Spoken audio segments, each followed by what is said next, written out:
माशाअल्लाह, अल्लाह गवाह है कि जितने लोग यहाँ मौजूद है मैं उनको पहले कभी ना देखा ना मिला। हो सकता है कि ये लोग ने मुझे टीवी पे देखे या मेरे कैसेट देखे, लेकिन कोई शख्स अगर इस्लाम कबूल करना चाहता है तो मैं उसे रोक नहीं सकता हूँ, ना ये देश रोक सकता है। मैं आपसे ये पूछना चाहता हूँ भाई साहब, क्या आप पे किसी ने ज़बरदस्ती की इस्लाम कबूल करने के लिए? जी नहीं। किसी ने कोई फोर्स किया? जी नहीं। एनी फोर्स, माली या ताकत का? कुछ नहीं। आप अपनी मर्जी से करना चाहते? जी हाँ। आप मानते हैं कि एक खुदा है? जी हाँ। आप ये मानते हैं कि मोहम्मद सल्लल्लाहु अलैहि वसल्लम उसके आखिरी पैगंबर है? जरूर। इंशाअल्लाह मैं अरबी में कहूँगा और आप उसे दोहराइए। अशहदु अशहदु अल्लाह अल्लाह इलाहा इलाहा इल्लल्लाह इल्लल्लाह व अशहदु व अशहदु अन्ना अन्ना मोहम्मदन मोहम्मदन अब्दुहु अब्दुहु व रसूलुहु। व रसूलुहु। मैं गवाही देता हूँ मैं गवाही देता हूँ कि अल्लाह के अलावा कि अल्लाह के अलावा कोई माबूद नहीं कोई मामूद नहीं और मोहम्मद मोहम्मद सल्लल्लाहु अलैहि वसल्लम उसके बंदे और पैगंबर है। माशाअल्लाह, आप मुसलमान हो चुके। अल्लाह आपको जज़ाए खैर दे, अल्लाह आपकी मेहनत को कबूल फरमाए। और ये जो नौ मुस्लिम हैं, मैं उनसे इल्तिजा करता हूँ कि आप इस नाचीज़ के लिए भी दुआ कीजिए। आप जब इस्लाम में दाखिल होते हैं तो अल्लाह सुब्हानहू व तआला आपके सारे गुनाहों को माफ़ कर देता है। इसीलिए मैं आपसे फरमाता हूँ कि आप मेरे लिए भी दुआ करना इंशाअल्लाह। जी शुक्रिया। माइक नंबर 3 के अंदर खातून में कोई नॉन मुस्लिम हो तो सवाल कीजिए। यस, अस्सलाम वालेकुम। मैं इकरा इंग्लिश स्कूल धापोड़ी पुणे से हूँ। वो एक इस्लामिक स्कूल है। मैं वहाँ 7 साल से पढ़ा रही हूँ एज अ टीचर। एंड सब मुसलमान बच्चे प्लस उसमें क्रिश्चियनिटी है, हिंदू है, सब टाइप के बच्चे वहाँ पढ़ रहे हैं। उसमें एक ख़ास बात मुसलमान लोगों को मैं कहना चाहती हूँ कि उन लोग में इतनी तो इंसानियत है कि उन्होंने कभी भेदभाव नहीं किए। आज वो स्लम एरिया है, लेकिन वो स्लम एरिया होते हुए भी कुछ मेंबर्स सब मुसलमान हैं, लेकिन वो लोग जितना आदर भाव से सम्मान दोनों लोगों को दे रहे हैं, उसके लिए मैं वो तारीफ करना चाहती हूँ। वो बात ठीक है, लेकिन सर आपके लिए मेरा एक सवाल ये है कि आपके इतने फॉलोवर्स हैं, आज वो दिख कर आ रहा है जो फॉलोवर्स है, तो आप प्लीज़ आपसे रिक्वेस्ट है कि पीस टीवी चैनल से आपके बातें हमारे तक पहुँच रही है, तो आप प्लीज़ हमारे लिए सही न्यूज़ चैनल का बंदोबस्त करिए। वो भी please sir, 1 minute, I want 1 minute मोर। बहुत दिन से लाइन लगाकर बहुत सवाल थे, लेकिन I am doing very short. और एक बात है कि आज जो अफवाह है, एक मुसलमान बम विस्फोट में पकड़ा गया। आज मैं मुसलमान लोगों में खड़े होकर उनकी तारीफ नहीं करना चाह रही। फैक्ट एंड फ्रैंक स्पीकिंग कि मेरा ये कहना है, 2 दिन के बाद न्यूज़ में ये माना जाता है कि कोई और था। ठीक है, आप लोगों से, आपसे ये चाहती हूँ कि आप हमारे तक सही न्यूज़ पहुँचाने की कोशिश करिए कि आपके चाहने वाले काफ़ी हैं। मैं पूना में भी आपका प्रोग्राम देख चुकी हूँ, आपके बहुत फॉलोवर्स हैं। मैं 7 ईयर्स से इकरा इंग्लिश स्कूल में पढ़ा रही हूँ। बहुत सारी मिसअंडरस्टैंडिंग थी, लेकिन अल्हम्दुलिल्लाह सब दूर हो गई। आज मैं सब दुआ जानती हूँ। I am from a Brahmin family, but I don't want to take a time, so I thank Iqra English school Dapodi Pune, जो वो गरीब लोग आज इतना काम कर रहे हैं, वो मुझे उनको थैंक्स कहना चाहती हूँ। बस, okay, thank you very much. बहन ने अच्छा सवाल पूछा है। सवाल के पहले ये कहा कि वो एक इस्लामिक इकरा स्कूल में पढ़ाती है, टीचर है दापोली पूना में, और वहाँ के मुसलमान बच्चे, हिंदू बच्चे, क्रिश्चियन बच्चे हैं, लेकिन मुसलमान बच्चे आपस में भेदभाव नहीं करते, जात पात में नहीं मानते। बिल्कुल अच्छी बात है, अल्हम्दुलिल्लाह। बहन का सवाल है कि मेरे मानने वाले बहुत है, ये मैं नहीं जानता हूँ, अल्लाह सुब्हाना व तआला का करम है। जैसा मैंने कहा कि मैं नाचीज़ हूँ, मैं कोशिश करता हूँ कि इस्लाम का पैगाम फैलाऊं, और इस्लाम के पैगाम के वजह से माशाअल्लाह कई लोग माशाअल्लाह इस पैगाम को सुनते हैं। लेकिन जब भी जिसके भी फॉलोअर्स बढ़ते हैं उसके दुश्मन भी बढ़ते हैं साथ साथ। और हम जानते हैं कि दुनिया में सबसे ज्यादा माना हुआ शख्स, सबसे बेहतरीन इंसान इस दुनिया में मोहम्मद सल्लल्लाहु अलैहि वसल्लम, इसमें कोई शक नहीं, मोहम्मद सल्लल्लाहु अलैहि वसल्लम। लेकिन सबसे ज्यादा किताबें अगर कोई शख्स के खिलाफ लिखी गई है वो मोहम्मद सल्लल्लाहु अलैहि वसल्लम के खिलाफ। बहन का सवाल है कि वो पीस टीवी देखती है, पीस टीवी से खुश है, पीस टीवी से इस्लाम का पैगाम फैल रहा है। वो चाहती है कि एक ऐसा चैनल शुरू करूं मैं जो सही न्यूज इंसानों तक पहुंचाए। आप गोया के मेरे दिल में झांक के मेरे दिल की बात कह रही है। सर एक क्वेश्चन लास्ट ये- सर एक मिनट, जस्ट अ मिनट। आज सारी दुनिया की अर्थव्यवस्था बर्बाद हो रही है। साम्यवादी रूस की अर्थव्यवस्था लगभग समाप्त हो गई है। पूंजीवादी अर्थव्यवस्था खत्म होने के कगार पर है। क्या यह सही समय नहीं है कि मुस्लिम अर्थव्यवस्था को लागू कर दिया जाए? Thank you sir. माशाअल्लाह, बहन का काफी मुताल्ला है इस्लाम के बारे में, और वो कह रही है कि इस्लाम सारे जहां में लागू होना चाहिए। वही मैं कहता हूं, this Quran is the constitution. हर मुल्क का कॉन्स्टिट्यूशन होता है, ये इंसानियत का कॉन्स्टिट्यूशन है कुरान। इसीलिए इस कॉन्फ्रेंस का टाइटल है peace the solution for humanity. Islam इंसानियत के लिए हल। जितना इस्लाम फैलेगा उतनी ही इंसानियत की मुश्किलात दूर होगी। और ये कुरान इज द कॉन्स्टिट्यूशन।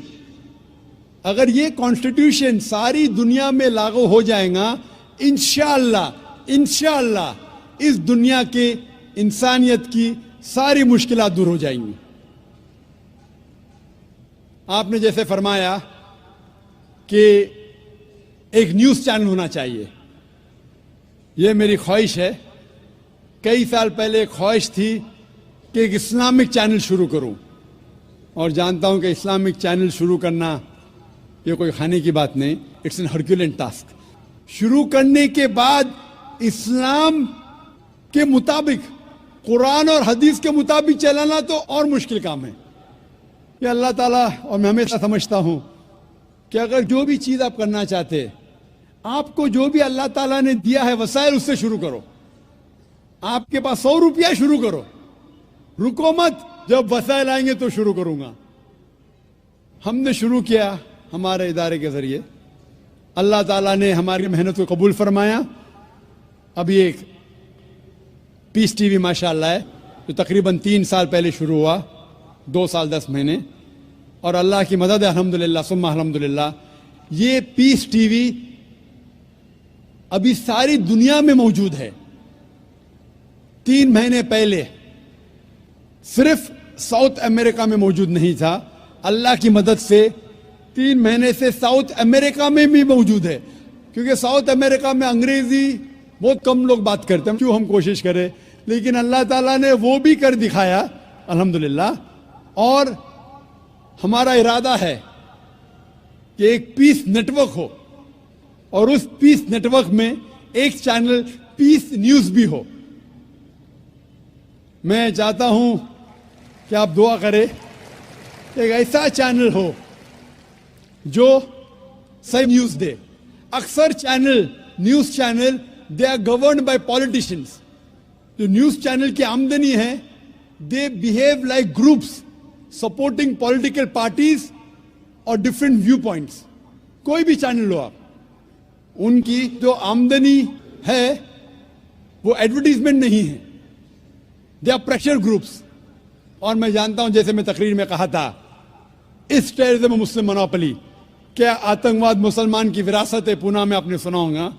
और मैंने कहा था कि मेरे नजदीक ये पॉलिटिशियंस है जो मेन जिम्मेदार है आतंकवाद के, और एक न्यूज चैनल कायम करना विदाउट पॉलिटिकल सपोर्ट, मैं नहीं जानता कोई न्यूज चैनल आज है जो पॉलिटिकल सपोर्ट के बिना चल रहा है।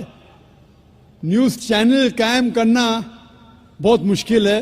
न्यूज चैनल कायम करके कुरान और हदीस के मुताबिक चलाना बहुत बहुत मुश्किल है। मैं चाहता हूं कि आप सब दुआ करें कि अल्लाह सुब्हाना व तआला हमसे ये भी काम करवाए कि इंशाअल्लाह मुस्तकबिल में एक ऐसा चैनल हो जो सिर्फ मुसलमानों के लिए नहीं, गैर मुसलमानों के लिए भी एक साफ सुथरा न्यूज चैनल हो जो हक की बात फरमाए। क्योंकि अल्लाह ताला फरमाते सूरह इसरा में सूरह नंबर 17 वर्स नंबर 81 में, वकुल जाल हक वज़ाकल बातिल इन्नल बातिल कान ज़हूका, कहो कि हक आ चुका है और बातिल खत्म होने वाला है, क्योंकि बातिल फी नफ्से खत्म होने वाला है। Hope the answer the question is. अगला सवाल माइक नंबर 1 से, अगर वहां पर कोई गैर मुस्लिम भाई हैं। Good evening, sir. My name is Pintu Devnath and I am from Malda, West Bengal. Sir, I am on a BA honors. So, I have some question about kafir. Sir, some Muslim men are said, non-Muslim men, that they are kafirs. So, मैं इसके बारे में आविधानिक अर्थ काफिर का जितना तक जानता हूँ, कुफ्र से आया है ये सब। तो सर, इसका आविधानिक अर्थ होता है इस्लाम के गोपनीयता को जो स्वीकार नहीं करता, उसके सत्यता को जो स्वीकार नहीं करता, उसको काफिर कहा जाता है। आप ही के किसी एक चैप्टर में या किसी एक किताब में लिखा हुआ है सर, अगर इस नाम से आपको बचना चाहते हो तो आप इस्लाम कबूल करो या फिर और दूसरा कोई उपाय ढूंढ लो। ये दूसरा कोई उपाय ढूंढ लो, ये सर मैंने नहीं पढ़ा है, लेकिन मैं ये अपने दिल से बोल रहा हूँ। लेकिन सर, काफिर का सब ये जो बोल रहा है, जो इस्लाम के गोपनीयता सत्यता का जो गोपनीयता है, हम जो वो तो हम कभी अस्वीकार नहीं कर सकते, क्योंकि हमारे बहुत सारे मुस्लिम फ्रेंड्स है, हम उसके साथ बहुत अच्छे तरह से रहते हैं, बहुत अच्छे तरह से बिहेव करते हैं, फिर भी हमको as a non Muslim why I should call an काफिर? This is my simple question sir. भाई साहब का सवाल है कि काफिर किसे कहते हैं। खुद ही काफिर का उसने मानी भी दिया, क्योंकि उनने मेरी कैसेट सुन चुकी है और मेरी किताब भी पढ़ चुकी है शायद। इसमें कहा है कि काफिर आता है लफ्ज कुफ्र से, जिसका मानी है कि इस्लाम की हक्कानियत को झुटलाना। कुफ्र मतलब ना मानना। इन शॉर्ट, काफिर मतलब जो इस्लाम की हक्कानियत को नहीं मानता है, जो नॉन मुस्लिम है। तो अब नॉन मुस्लिम है क्या है? नॉन मुस्लिम है ना, अब नॉन मुस्लिम तो काफिर कहेंगे ना। और जो आपने आखिरी पार्ट जो बराबर से नहीं सुना, मैंने ये कहा, आप चाहते हैं कि कोई आपको काफिर नहीं बोले, आपको क्या गाली लग रही है? काफिर गाली नहीं ना। काफिर मतलब जो इस्लाम को नहीं मानता। इंग्लिश में बोलेंगे नॉन मुस्लिम। अगर आपको गाली लगती है कि काफिर गाली है, एक चीज अगर आपको लगता है गाली है और कोई आपको काफिर नहीं कहते, इस्लाम कबूल करो, कोई काफिर नहीं कहेगा। ये किताब में लिखा था और कुछ नहीं। हम तो कभी सर इस्लाम के गोपनीयता को या सत्यता को कभी अस्वीकार नहीं किया है ना, हम तो कभी भी नहीं बोले ऐसा, तो हमको क्यों काफिर बोला जाए? आप मानते खुदा एक है? हाँ जी। आप मानते कि बुत परस्ती गलत है? सर, बुत परस्ती मतलब ये समझ नहीं है। मूर्ति पूजा गलत है क्या सही है? मूर्ति पूजा सर, हम हिंदू है, अब माँ दुर्गा का जब पूजा होता है, माँ शेरावाली का जब तो पूजा ये हो तो आपको मानते हैं। लगता है कि आप स्वीकार कर रहे हैं, लेकिन स्वीकार नहीं कर रहे, क्योंकि वेद में भी लिखा है कि खुदा का कोई अक्स नहीं है। मूर्ति पूजा भी गलत है हिंदू मजहबी किताब में। तो आप अगर मूर्ति पूजा करते हैं तो इस्लाम की हकीकत को झुठला रहे। आपको लग रहा है कि मैं इस्लाम के खिलाफ नहीं हूं, लेकिन अगर आप मूर्ति पूजा कर रहे, कुरान में लिखा है मूर्ति पूजा गलत, वेद में लिखा है गलत, तो आप अगर करते हैं तो जो भी आपको काफिर बोलता है सही बोल रहा, मतलब आप गैर मुस्लिम है। उसमें बुरा लगने की बात क्या है? आप समझ रहे ना? नहीं सर, आप बोल रहे कि मैं इस्लाम की हक्कानियत को नहीं झुटला रहा हूं। झुटला रहे तो है, आपने बोले मूर्ति पूजा करते मतलब झुटला दिए। अगर सर मैं इस जगह में कहता हूँ कि मैं मूर्ति पूजा को नहीं मानता, तब मैं काफिर नहीं हूँ। अगर आप बोलेंगे मैं एक खुदा में मानता हूँ, नहीं सर, मूर्ति पूजा में नहीं मानता हूँ। एकेश्वरवाद में हम मानते हैं एकेश्वरवाद को, लेकिन सर मूर्ति पूजा का जो बात है, अब शेरावाली की पूजा हो रही है या माता दुर्गा की पूजा हो रही है, वो तो सर झुटला नहीं सकते ना। हाँ, तो ये झुटलाएंगे तो ही आप वेद के करीब जाएंगे, फिर ही आप कुरान के करीब आएंगे। अगर नहीं झुटलाएंगे मतलब आप करीब नहीं है। उसका मतलब अरबी में कहेंगे काफिर, इंग्लिश में कहेंगे नॉन मुस्लिम, हिंदी में कहेंगे गैर मुस्लिम, अरबी, हिंदी, इंग्लिश। इंग्लिश में नॉन मुस्लिम। अच्छा sir, one more question for me sir, मैं एक नॉन मुस्लिम होकर क्या सर मक्का हज करने जा सकता हूँ? भाई साहब का सवाल है कि वो नॉन मुस्लिम होके मक्का हज करने जा सकते। मेरा पहला क्वेश्चन, आप क्यों हज करना चाहते? जब मानते ही नहीं मूर्ति पूजा गलत है। अभी सर मान लिए आपके पास, आप जब बोल रहे हैं तो सही होगा, मान लिए हम। मान लिया, अच्छा तो मैं पहला जवाब देता हूँ फिर आपके पास आता हूँ। आप मान लिए तो अच्छी बात है। क्यों गैर मुसलमानों को मक्का मदीना जाने की इजाजत नहीं है? क्योंकि हर शहर के कुछ शराइत होते हैं। जैसा कल मैंने कहा था, हिंदुस्तान में कुछ एरिया है जिसे कहते हैं कैंटोनमेंट एरिया। कैंटोनमेंट एरिया मतलब सिर्फ मिलिट्री के लोग जा सकते हैं, civilians not allowed. Civilian not allowed. आप सुन चुके मेरा जवाब, सिविलियन नॉट अलाउड। मैं कहूंगा नहीं, मैं हिंदुस्तानी नागरिक हूं, हिंदुस्तानी नागरिक है सही है, कैंटोनमेंट एरिया में अलाउड नहीं है। वो लोग जो अपनी जिंदगी देश को बचाने के लिए लगाए हैं उनको अलाउड है। उसी तरीके से मक्का मदीना हमारा इस्लाम का कैंटोनमेंट एरिया है। वो लोग जो अपनी जिंदगी देने को तैयार है इस्लाम के लिए, वो लोग का अलाउड है, बाकी लोग का अलाउड नहीं है। पहला जवाब। दूसरा जवाब, हर मुल्क में जाने के लिए वीजा की जरूरत है। वीजा मिसाल सिंगापुर में गया था पहली बार 1986 में, इमिग्रेशन फॉर्म में लिखा था डेथ टू ड्रग ट्रैफिकर। अगर ड्रग आपके पास मिला, कत्ल। मैं नहीं बोल सकता अरे डेथ पेनल्टी खराब है, सिंगापुर में आने का है, रूल को फॉलो करो, वरना सिंगापुर में मत आओ। आप समझे ना? इसी तरीके से हर कंट्री में जाने के शराइत है। अमेरिका जाने के लिए सबसे ज्यादा शराइत है। तुम ये करते, are you a terrorist? Sir जहाँ पर आपको भी रोका, are you a terrorist question है। किसने हाँ लिखा मैं अभी तक जानता नहीं हूं। किसने हाँ लिखा अभी तक मैं जानता नहीं हूं। Do you belong to terrorist organisation? अभी तक के मैं नहीं जानता हूं किसने हाँ लिखा। ये क्यों लिखते पता नहीं मुझे। इसी तरीके से मक्का मदीना जाने के लिए एक अहम शर्त है, सबसे अहम शर्त जो जरूरी है वो ये है कि वो शख्स जो मक्का या मदीना जाना चाहता है वो अपने जबान से कहे ला इलाहा इल्लल्लाह मोहम्मद रसूलुल्लाह, ना कोई माबूद है सिर्फ अल्लाह के, और मोहम्मद सल्लल्लाहु अलैहि वसल्लम के पैगंबर है। इसमें अगर आपको यकीन है तो आप जा सकते हैं। नहीं सर, इसमें बहुत एकदम यकीन है, क्योंकि हम जब 4 साल पहले ट्रेनिंग में थे तब हमारा एक दोस्त, मैंने दोस्त का दादा हुआ करता था, बड़े भैया से, उसने हमको सिखाया कभी किसी मस्जिद के सामने से जाओ, अगर तुमको कुछ ना आए सिर्फ यही बात बोलो ला इलाहा इल्लल्लाह मोहम्मद रसूलुल्लाह। ये बोलने के अलावा यकीन करते हैं खुदा है के? हाँ जी। आपको यकीन है कि बुत परस्ती गलत है? आज से तो यकीन हो गया, ठीक है? अब आज से यकीन हो गया, कल क्या किया वो माफ हो जाता है। आप मुसलमान बन के कल क्या किया माफ हो जाता है। तीसरी चीज, क्या आप मानते मोहम्मद सल्लल्लाहु अलैहि वसल्लम आखिरी पैगंबर है? हाँ जी। तो आप मुस्लिम बनना चाहते हैं? अभी ये तो पिताजी और माताजी के ऊपर डिपेंड करेंगे। आप बनना चाहते, पिताजी माताजी ने, आप बनना चाहते? हम अकेले बन के सर, वो लोग भी तो हमारे इंशाल्लाह आएंगे। वो आएंगे क्या नहीं, अल्लाह ताला उनको पूछेगा। पहले आप कबूल करेंगे फिर उनको लेके आएंगे ना। हम तो तहे दिल से आपका बोल रहे हैं कि हम कबूल करना मानते चाहते। खुदा के? हाँ मानते बुत परस्ती गलत है? गलत है। आप मानते मोहम्मद सल्लल्लाहु अलैहि वसल्लम पैगंबर है? हाँ। आपको कोई भी जबरदस्ती करा ये कहने के लिए? नहीं। कोई दबाव नहीं। कोई भी आपको रिश्वत दे रहा है? नहीं। आप अपने दिल से करना चाहते हैं? हाँ, तहे दिल से। उसके बाद जिसको भी आप कहने के आप कह सकते हैं। तो मैं अरबी में कहूँगा, आप दोहराएंगे? Why not? अशहदु अशहदु अल्लाह अल्लाह इलाहा इलाहा इल्लल्लाह इल्लल्लाह व अशहदु व अशहदु अन्ना अन्ना मोहम्मदन मोहम्मदन अब्दुहु अब्दुहु व रसूलुहु। उरसुलुहु। मैं शहादत शहादत देता हूँ के अल्लाह के अलावा कोई माबूद नहीं और मोहम्मद सल्लल्लाहु अलैहि वसल्लम उसके पैगंबर और बंदे हैं। माशाल्लाह मुसलमान हो चुके। अभी मैं दुआ किया इंशाल्लाह अल्लाह ताला को और हिदायत दे, आपको सबसे बेहतरीन जिंदगी दे इस दुनिया में और आखिरत में भी। और मेरी आपसे इल्तिजा है कि ये पैगाम आप अपने वालिदैन के पास भी लेके जाइए, क्योंकि आपका फर्ज है कि आप उनको हक्कानियत बताएं सर। और इंशाल्लाह आपको अगर जाने का है मक्का, अभी आपको पासपोर्ट में चेंज करने पड़ेगा और इंशाल्लाह मक्का आप जा सकते हैं। इंशाल्लाह आपको मुश्किल है तो मुझे कहिए, मैं इंशाल्लाह आपको मक्का लेके जाऊंगा इंशाल्लाह। Sir one more question sir, please sir. Sir मैं सर एक मेरा सर लाइफ अचीवमेंट चाहिए सर, प्लीज सर एक ऑटोग्राफ देंगे आप?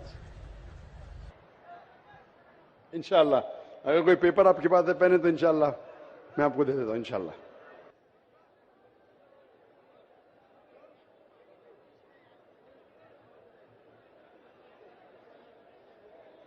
माशाअल्लाह, लोग जुर्रत और हिम्मत से काम ले रहे हैं हक को जानने के लिए, हक को मानने के लिए।